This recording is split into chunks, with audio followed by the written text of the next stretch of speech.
아이가 눈 맞춤이 어려운가요? 우리 아이가 눈을 잘 맞추지 않을 때 여러분들께서는 어떻게 대처하고 계세요? 이지 아이. 안녕하세요. 이지아이 이지쌤입니다. 오늘은 눈 맞춤에 대한 이야기를 한번 해보려고 해요. 우리 아이의 눈 맞춤이 긍정적이지 않으면 많은 부모님들께서 걱정을 하시게 되는데요.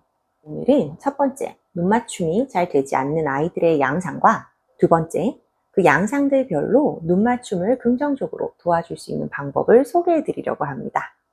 그럼 영상 시작하도록 할게요. 우리 아이가 평상시에 눈 맞춤이 잘 이루어지지 않는다고 느끼셨을까요? 아이가 보이는 눈 맞춤의 형태부터 조금 관찰해 보세요. 1번.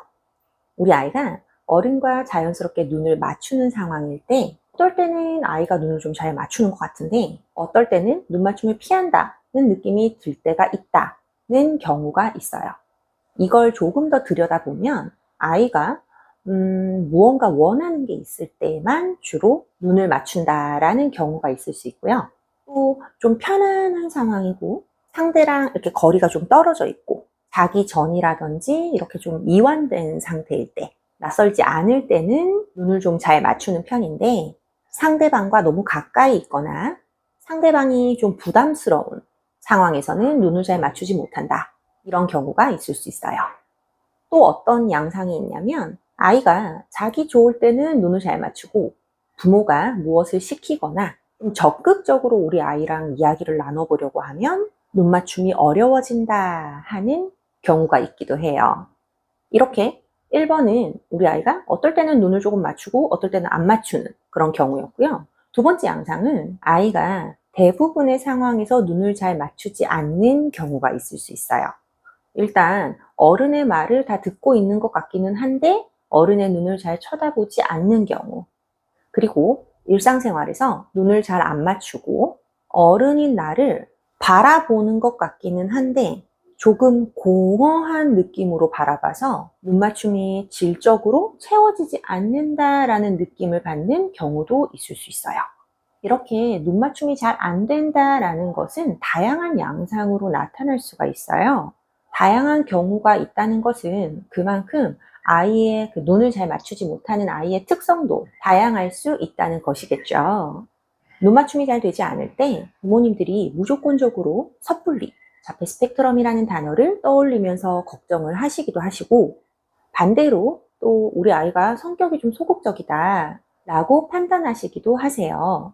좀 더 우리 아이의 상태를 살펴보면서 그에 대한 도움을 줄 수 있도록 이 양상들과 눈 맞춤에 도움이 되는 방법들을 한번 이야기 나누어 볼게요. 눈을 맞춘다라는 이 행동은 나를 외부에 알리고 또 외부 세상을 내가 이렇게 받아들이는 큰 통로이자 매우 중요한 행동 중 하나입니다. 우리가 무언가에 집중을 할 때나 어떤 것에 관심이 있을 때 이 눈이라는 통로를 통해서 정보를 받아들이잖아요.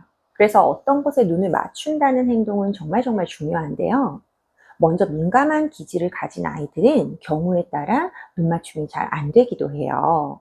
민감하기 때문에 외부의 변화에 쉽게 휙휙 이렇게 영향을 받을 수 있거든요. 그러다 보니 상대방과 자신의 거리가 조금 이렇게 편안하게 떨어져 있거나 안정적인 상황, 편안한 상황에서는 비교적 눈 맞춤이 어렵지 않은데 갑작스럽게 상대방의 감정이 휙휙 바뀌는 상황이라든지 익숙치 않은 낯선 사람이라든지 또 외부 자극이 이렇게 상대적으로 많이 들어오게 되는 처음 가는 곳이라든지 또 아이가 어떠한 것에 집중을 해야 해서 아이 입장에서는 정신이 없는 경우 등등, 이럴 때는 이제 눈 맞춤이 잘 안 될 수가 있는 것이에요. 우리 아이가 이렇게 민감함을 가진 아이라고 생각된다면 이와 관련된 팁으로 어른은 아이 입장에서 편안한 상황에서 자주 눈 맞춤을 하는 양을 늘려주시면 좋아요. 자기 전에 침대에 누웠을 때나 샤워를 하고 있을 때, 아침에 막 일어났을 때 눈을 맞추고 이야기를 하는 시간을 가진다든지 등으로요. 편안한 상황에서 눈 맞춤의 경험을 늘려서 편안한 상호작용의 기회를 많이 만들어 주시는 것이죠. 그리고 이때 어른의 눈빛이 너무 매섭거나 강직되게 느껴지지 않도록 다정한 눈빛으로 아이를 바라봐 주세요. 우리는 사실 이 눈 하나만으로도 정말 다양한 강도의 감정을 전달할 수가 있거든요. 어른인 내가 지금 우리 아이에게 전달하고 싶은 그 감정을 마음속으로 되뇌이면서 아이를 쳐다봐 주면 그 감정이 눈빛으로 전달될 겁니다. 평상시 아이가 자기 이야기나 좋아하는 것을 함께 할 때는 눈 맞춤이 잘 되는 편인데, 부모가 지시를 하거나 뭔가 적극적이고 공식적인 대화를 하려고 하면 눈 맞춤이 안 되는 경우, 이러한 아이들은 이제 기질이 조금 소극적이거나 내향적인 성향일 수 있고, 아이 입장에서 조금 경직된 대화를 할 때 불안감이 있어서 눈 맞춤이 어려울 수 있어요. 자신이 없는 상황, 그리고 또 어려운 상황 등에서 눈을 피하게 되는 것이죠. 이런 경우에 우리 아이가 해당이 된다면, 어른은 아이가 먼저 스스로 적극적이고 자신감 있는 이야기를 할 때 눈 맞춤을 자주자주 적극적으로 해주세요. 그리고 아이를 훈육하는 상황이나 조금 아이가 생각을 정리해서 대화에 응해야 하는 그런 상황일 때 아이가 조금 불안해할 수 있다는 점을 기억해 주세요. 우리 아이가 이 순간의 그 불안감을 조절하기 위해서 눈을 조금 피할 수 있다는 점도 이해해 주시면 좋습니다. 이런 상황에서 우리 아이가 눈을 피했다고 해서 어른의 말을 안 듣고 있는 것은 아니거든요. 다만 아이가 자신의 조금 혼란스러운 머릿속을 조절하기 위한 방법으로 이렇게 좀 정보를 차단하거나 하기 위해서 눈 맞춤을 피하는 것일 수 있어요. 그래서 평소 불안하지 않은 긍정적인 상황일 때 자주자주 눈을 맞추어 주세요. 그리고 다소 복잡하거나 감정이 격해진 순간에는 엄마 눈 봐봐 같은 지시는 조금 참아주시고, 훈육이 끝나고 감정이 가라앉았을 때쯤 눈 맞춤을 유도해 주면서 상황을 마무리하시는 것이 도움이 될 수 있어요. 네, 어떨 때는 눈을 조금 맞추고 어떨 때는 잘 눈을 맞추지 않는 경우의 아이들에 대해 이야기를 나누어 보았어요. 두 번째는 아이의 일상을 살펴보았을 때 전반적으로 눈을 안 맞춘다는 느낌이 드는 경우입니다. 먼저 눈 맞춤을 아예 피해버리는 아이들이 있어요. 여기서 이 피한다의 양상이 특정 상황에만 국한되는 것이 아니라 상대방과 눈을 맞추는 상황 전체를, 상황 자체를 모두 다 피하는 경우입니다. 앞서 말씀드린 경우들은 뭔가 눈을 맞출 때도 있고 피할 때도 있고 이런 경우였죠. 그런데 이번 경우는 아이가 눈을 맞추는 모든 상황을 피하는 경우예요.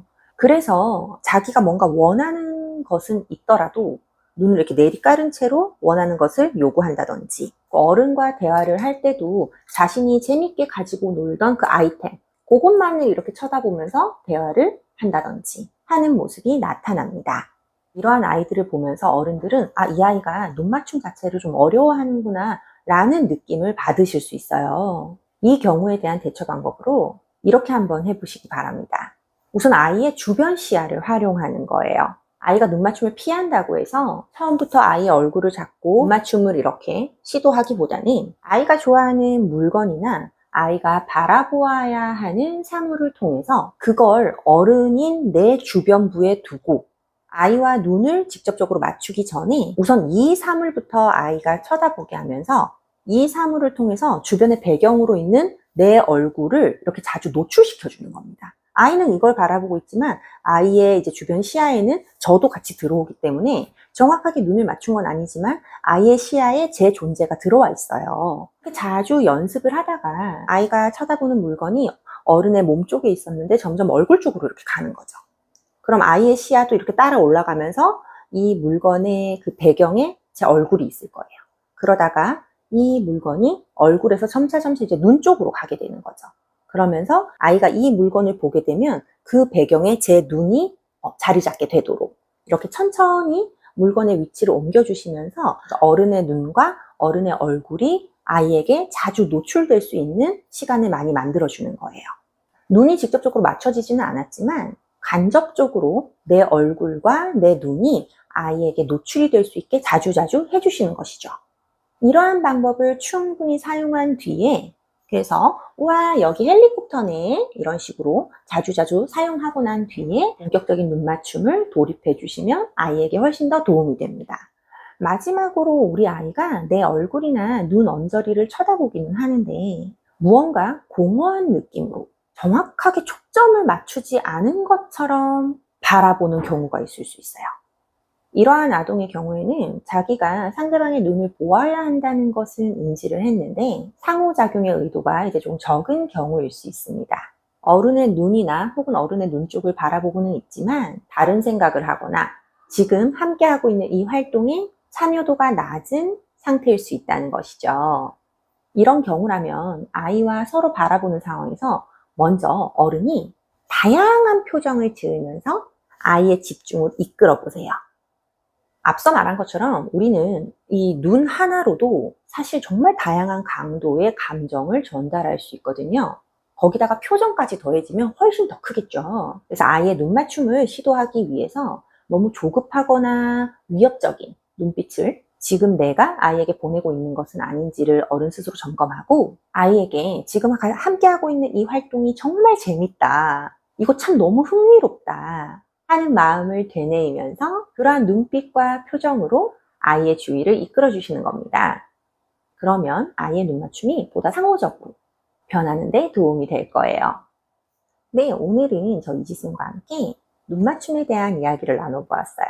영상 클릭하신 여러분, 아이의 눈 맞춤 때문에 불안하거나 걱정이 될 때가 많으실 텐데요. 언어 발달을 비롯해서 눈 맞춤이나 사회성 등 다양한 발달은 아이마다 특성이나 속도는 다를 수 있지만 어른의 작은 노력들이 모이면 분명히 아이는 자신만의 페달을 밟아 나갈 겁니다.